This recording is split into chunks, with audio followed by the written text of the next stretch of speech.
What is interesting about Cambridge to me and why I came here and why I have regret in leaving is because the challenges are so great here. We have a history of structural racism that we still have not confronted and addressed. Cambridge didn't get in this condition by accident, and we have to address those issues. We also have issues of sustainability that I'm very attracted to. There's no place better than a place like Cambridge to look at the effects of climate change. Those two issues for me are the ones that I want to spend time on in the rest of my career. It's racial equity and sustainability. We have, as a government, as a local government, many of the basics of just professional administration have not been tended to here for many, many years. And that isn't to criticize the people who came before me or to say that they're at fault, but I just think we've underinvested in the blocking and tackling, to use that term, of the basics of government, and we're building that right now. The organizational structure is being modernized. Our personnel systems are being modernized. Our compensation is becoming competitive. And the commissioners of Cambridge have invested a significant amount in that. When I was doing research on Cambridge as a candidate for the city manager position, I saw tremendous potential. And I still see that. And I'm very happy with the work that my coworkers and I have been able to accomplish over the last 2 years. I think there's plenty of room for optimism that the organization as a whole is getting more efficient, more effective, and is focused on equity and good governance. I think that's what this community needs. I think there's a deficit of trust in Cambridge that the local government is going to be responsive and transparent. And I think as long as we tend to the garden and pull up the weeds, we will do that. We will get there. When somebody calls me, if they do, about should I apply for the city manager position, I will tell them yes. I think it's good. I'm not leaving because the work is hard or that this community is more overwhelming than I thought. The challenges were pretty much as advertised, right? Too much poverty. That generates crime, segregation, declining infrastructure, leaky sewers, and a disinvested in marina.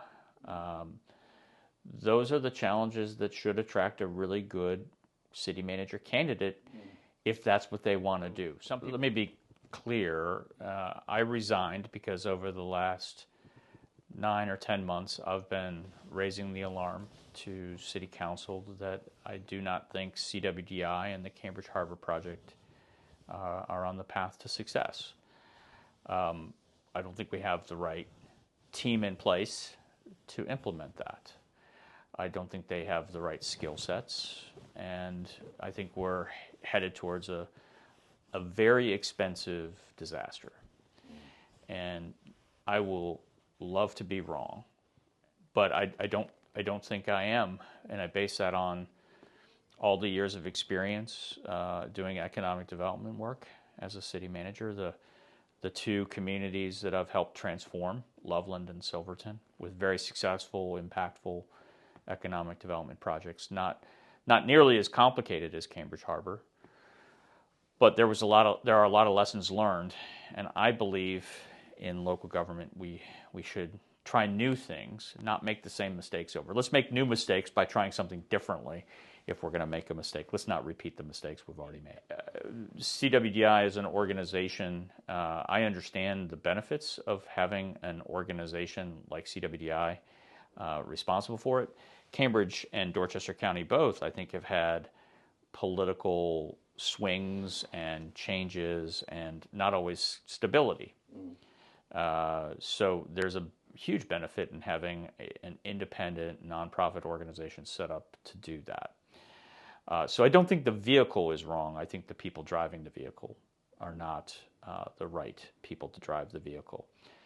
And we have voiced our concerns, all the specific reasons why we think they're taking the vehicle off a cliff. And here we are 6 months after City Council took what I think was a pretty bold and assertive stand, sending them a letter on October 24th last year saying, we don't support the project in its current configuration. 6 months later, they haven't changed the project. And that's a concern. And the CWDI people will tell you, you're politically meddling. No, we're not meddling. You're not doing your job. There were 3 moments in December where I had to decide, can I tolerate that? The first was when I learned that one of the attorneys who is representing CWDI is the brother-in-law of a commissioner, which was not disclosed by the commissioner or the attorney. So what is the specific problem there? I don't know if there's anything untoward about that. Attorneys always have relationships and connections, and they just have to take the proper disclosure methods to make sure that there's no conflict of interest. But the first solution to that is you have to disclose it. And when I learned that, I was very concerned about it. Very concerned about it. This particular attorney had been deeply involved in some CWDI meetings that I was party to. So not knowing who I was dealing with is really problematic. There could be a way to make sure that there isn't any conflict of interest, but you have to know about it first. Yeah. Disclosure is usually the first and sometimes the complete solution to any conflicts of interest.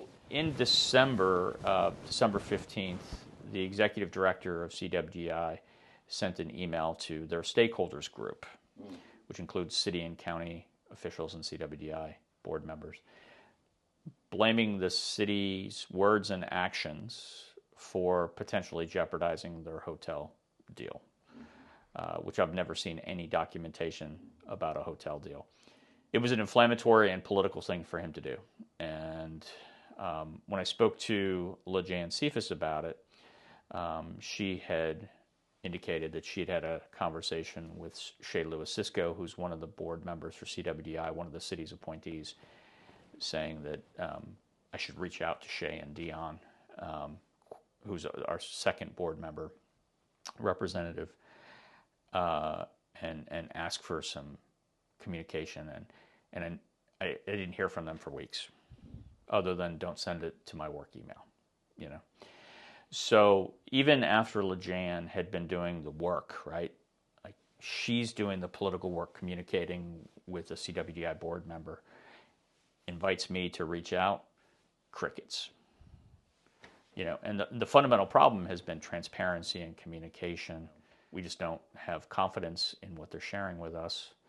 And then the third was a conversation with another elected leader where I asked if we have the authority to address this situation, what are we going to do about it? And he said, we're not going to do it. So CWDI's situation is going to continue, and I lack the ability without political support to address it. What I see happening is an ill-suited, ill-guided project moving forward, and the people who are pushing it forward are not responding to the legitimate concerns that the city council's raising, and they're not going to change their course. I don't believe that there's anything truly different about Cambridge and many other places around the country where the same type of thing goes on. The question that Cambridge has to address is, do we let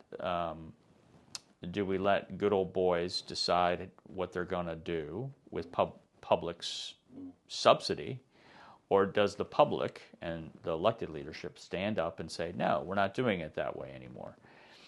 I mean, let's talk about the Hyatt, which is a success, right? People said it couldn't be done, and the Hyatt project itself is a great success. But there still are over 400 homes that haven't been built out there. And so if we're going to champion the success of the Hyatt project and say, I was responsible for it, as one former member of CWDI has said, he also has to take responsibility for the fact that there's still over $150 million of improvements that haven't been built because of the way the deal was structured.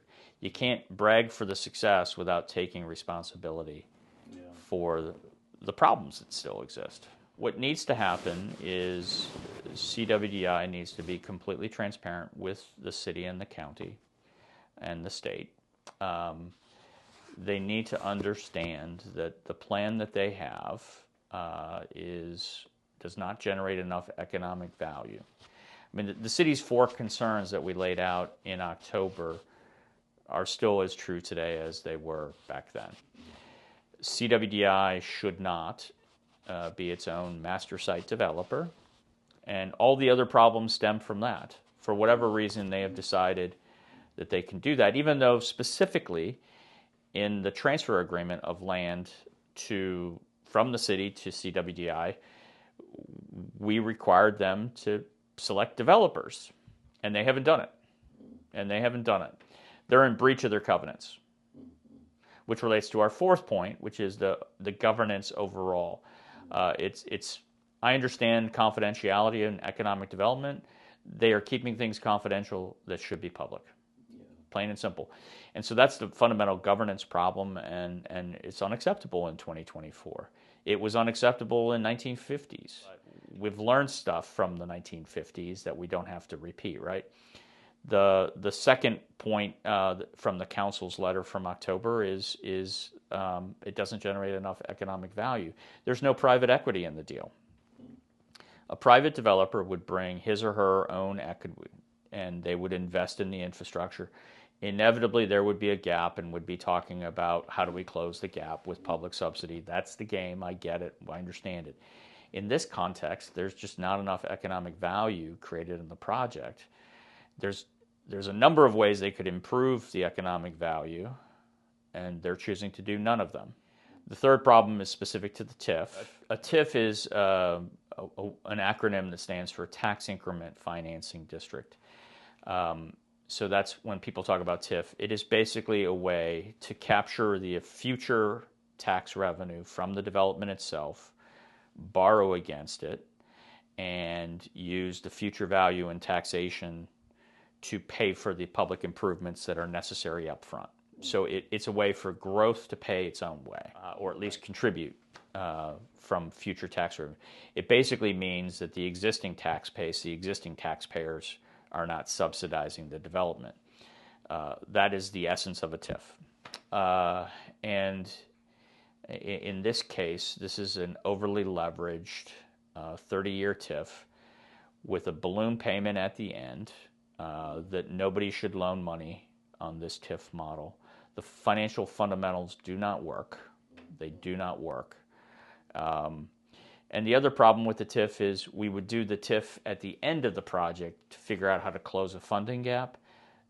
They want us to do it at the beginning of the project to give them something to do up front, to give them money up front. You don't do both. That's not how economic development, public subsidies of economic development work. You either are the first dollar in to make something happen or the last dollar in to close a funding gap at the end. These guys want both. Yeah.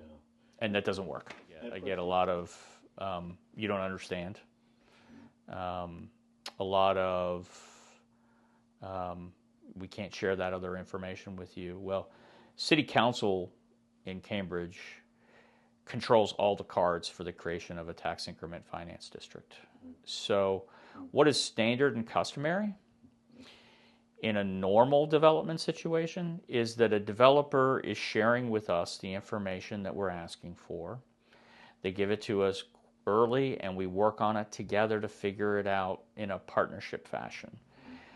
I view this more as these guys want us to put a cake in the oven, but we don't get any decision making over what's in the cake, what's the recipe, what kind of cake it's going to be. Just trust us, you're going to like the cake that we get when it gets out of the oven. So get going on facilitating our project. That's just not how the world works. Yeah. This deal is huge. It's a lot of zeros behind this proposed development.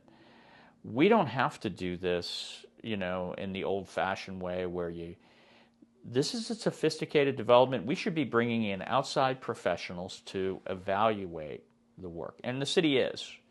I don't know why the county isn't, but we've been bringing in outside professionals to help advise us on this. We're talking about $100 million of purported private investment. Our tax base in FY25 is over $1 billion for the first time. So this is a 10% increase in our tax base. So it is well worth it for us to spend $1 million to avoid making mistakes on such a large deal.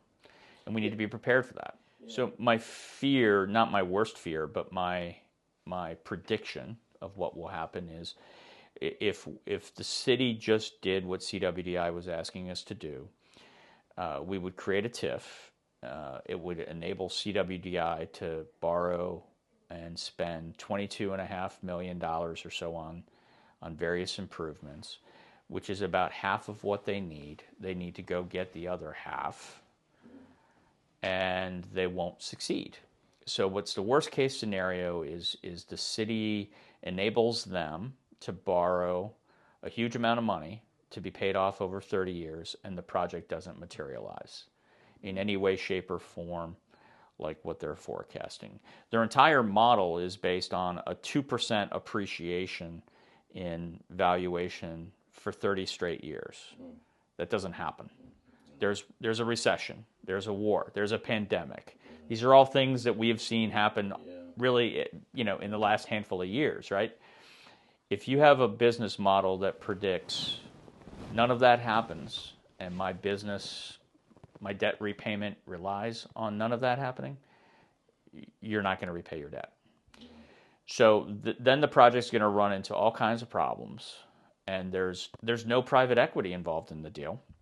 So who makes up the shortfall? They come back to the public entities, the city and the county and the state, for any shortfall that happens in years 2 through 30.